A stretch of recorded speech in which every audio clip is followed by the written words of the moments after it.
Amis que j'aime, aujourd'hui je suis heureux de pouvoir répondre à cette question très intéressante. Jésus dit dans l'Évangile que nous devons donner notre manteau à celui qui nous demande notre chemise. Vous ne trouvez pas cela exagéré ? Eh bien écoutez, soyons clairs, si ce que nous a enseigné le Christ était absolument semblable à notre manière habituelle et logique de concevoir les choses, on pourrait fermer l'Évangile et continuer notre vie en se fiant uniquement à ce que notre intelligence jugerait recevable. Seulement voilà, nous croyons en la révélation apportée sur la terre par le Fils de Dieu et nous essayons, n'est-ce pas, de nous y confronter et de pénétrer dans cette sagesse divine. À qui te demande de faire 100 pas, fais 1 kilomètre. À qui te demande ta chemise, donne encore ton manteau. Eh oui, bien sûr, c'est rude, mais c'est ce qui est attendu par le ciel. Comprenons qu'il s'agit pour nous de placer au sommet de nos actes la générosité la plus absolue.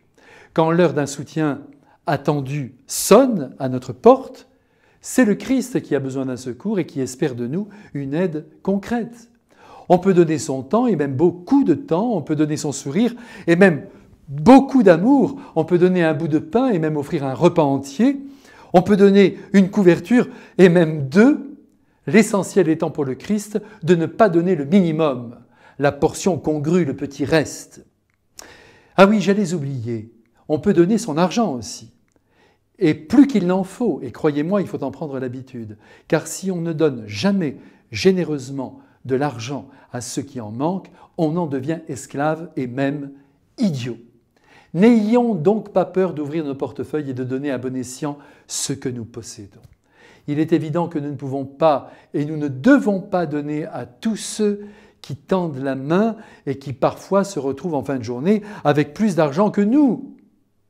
Ça, c'est certain.